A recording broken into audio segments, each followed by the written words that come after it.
Welcome to another exciting episode of Unraveling Intellectual Property with Michael Stein.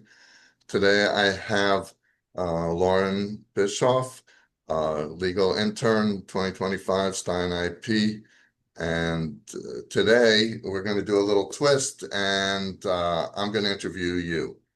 Yay. Are you ready? Yeah, I'm so ready. Okay, today we're going to be talking about women in intellectual property. And I guess it's not surprising that the dominance of men in the Hmm. field of intellectual property, Yeah, particularly STEM. So I know you've done a little research. Can you tell me what you found as far yeah, as the participation of women up to date? for sure. Women are very underrepresented in patents specifically. There's a really big gender gap because in 2022, um, women were only represented 10.9%, I believe it was, of all US patents, and men had the rest. So there's quite a gap there. Um, Obviously, specifically because men dominate the fields of engineering and computer science, and that's where the majority of patents do come from.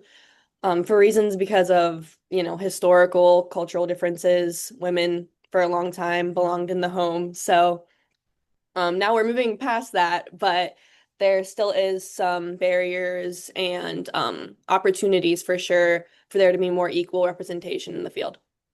I mean, just from my experience, Hmm. I mean, people who interview and people I know in the industry, most of them are men.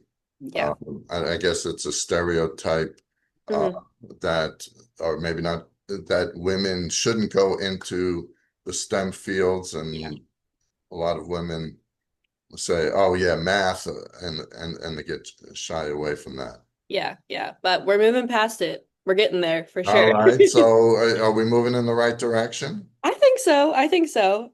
For sure. Okay. All right, let's hope that the trend continues. I mean, Yes. something that we're going to be talking about in just a moment are some contributions that women have made that most people, I would say, don't know were Yeah. made by women. So let's go through a few of them. Yeah, for sure. I mean, without these inventions, we wouldn't be here today. So the first one that I thought was really interesting was a dishwasher. Josephine Garris Cochran, I believe was her name. She invented it in 1885, so a long time ago. She found that washing dishes was tedious, which very much is. I don't like doing dishes. You know what? I don't know many people who do. No, no, no. And I was a dishwasher for a little bit, so I'm done now. Okay. But yeah, she found it tedious. She found that a lot of her dishware got chipped. So she said, if no one else is going to invent it, I will. And yeah, she made her own company. She was a bit of an entrepreneur and sold her Garris Cochran dishwasher. And it could wash and dry actually an impressive 240 dishes in just 2 minutes. So that's something for sure. I don't even know of a dishwasher today. I don't Yeah, think I they've made mean, progress in right? 130, 140, whatever the number is, years. Yeah, yeah, it was something for sure. And here we are. So, yeah, that's a good one. The next one I thought was really interesting was windshield wipers. Mary Anderson came up with the idea of these in 1903 when she observed that streetcars, like the drivers had to roll down their windows and look out to see when the weather was bad. Just very practical invention for sure. But yeah, her idea was just a little rubber blade and you could function it inside of the car, and it was the first one to be effective. So, I mean, it's like pretty impressive to me. Besides, it's a great idea. yeah. And then, today everyone clearly takes it for granted, Oh, for windshield sure. wipers. But even back in those days, well, I guess they had windshields, but you see a lot of movies where a lot of the cars didn't even have windshields. Yeah. So, I don't know then. Yeah. well, Um, I mean, there must have been some. Must have been some, yeah, And, I guess. all right. Well, Yeah. thank you. What's her name again? Mary. Mary. Thanks, Thank you, Mary, Mary. Yep. for making it so that we can see. For sure. Still sometimes when I get a little frost on there, although I do have a defroster, I'm reaching out in front and trying to scrape it off. Yep. Yep, that's why I like my remote start, so then I don't have to actually do any work. It just warms it up for me. All right, I wonder who invented that. I wonder Maybe it who was a invented that woman. spell. Right. The next one is actually from a famous actress. I believe it's pronounced Hedy Lamarr, I think. Yes, a little bit before my time as well, but Yeah, a little bit. It was a frequency hopping spread spectrum technology. So she co-invented that with, I believe he was a director. His name was George Antheil, in 1942. And during this was during World War II, the German U-boats were jamming the radio signals for the Allies' torpedoes. So they decided to do something about it. They created this technology, which actually was the basis for our modern wireless technologies, Wi-Fi, Bluetooth, GPS, cellular communication, stuff that, without it today, I don't know where we would be. So very important. I mean, I don't know a lot about that. Actually, I should, maybe there's a movie about it or a book, but I think she was a spy during World War II. Oh, was she? I didn't know that. If I recall, and she might have gone to Europe and she could travel and Yeah, go places because she was a celebrity and a movie star. So, yeah. and you wouldn't think someone like that would A, be a spy and Hmm. B, be an inventor of technology to Yeah, help the war effort. for sure. She's a very successful woman, apparently. Yeah.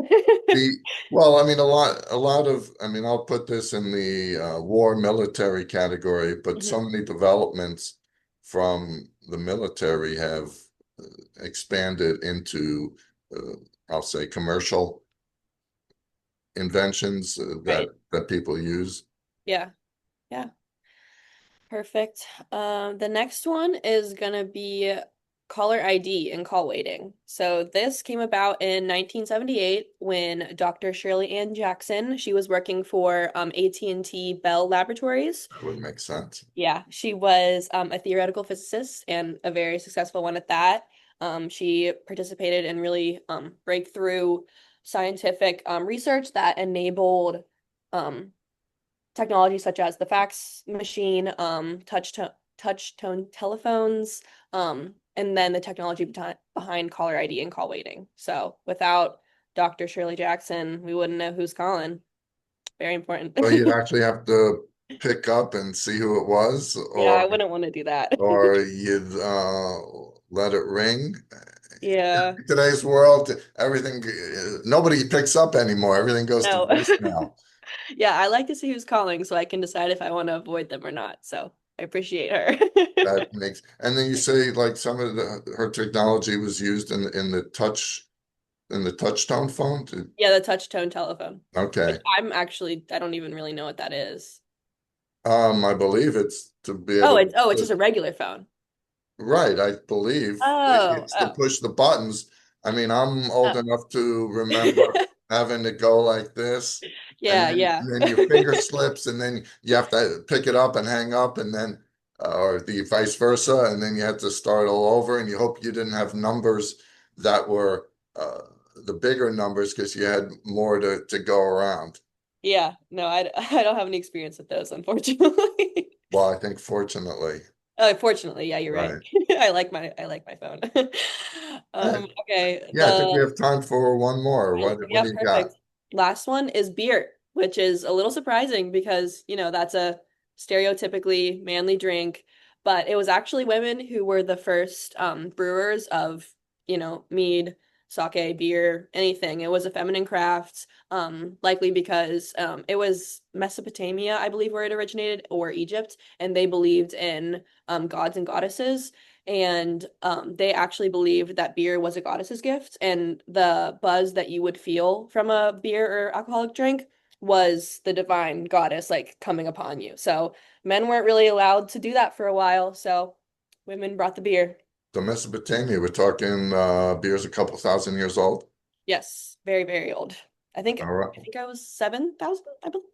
I think. Oh, that all right. I More think than that's what a I couple. saw, but could be wrong. All right. Well, I mean, women have been inventing stuff since almost the beginning of Yeah, mankind, it sounds yeah, like. yeah. It's been a while, so hopefully from here on out we'll get some more recognition and we'll get more patents on our inventions for sure. Yeah, well, I know schools and stuff, there's more encouragement for women to get Oh involved in yeah, STEM programs for and sure. um, as they get more into the engineering, the science, that will become a natural consequence. And as they move up in companies, they'll have more authority to make decisions in Mhm. that regard. Yeah, All right. Do you have anything else to add? I don't.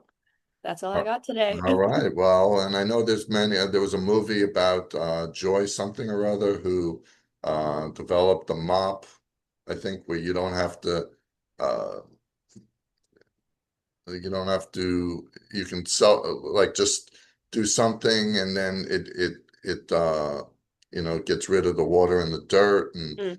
the, I think these very narrow hangers with felt, I think she developed them as well. There's a movie about it? Yeah, I think it's Oh, called Joy. okay, perfect. I'll have to But see I it. could be wrong about that. Yeah. All right. Well, thank you, Yeah, Lauren. thank And you. again, thank you for being a legal intern here. And we wish you all the best in your future. Look forward to hearing what it happens with Yeah. them. And for everyone else, thank you for tuning into this episode of Unraveling Intellectual Property with Michael Stein, and look forward to seeing you next time. Take care.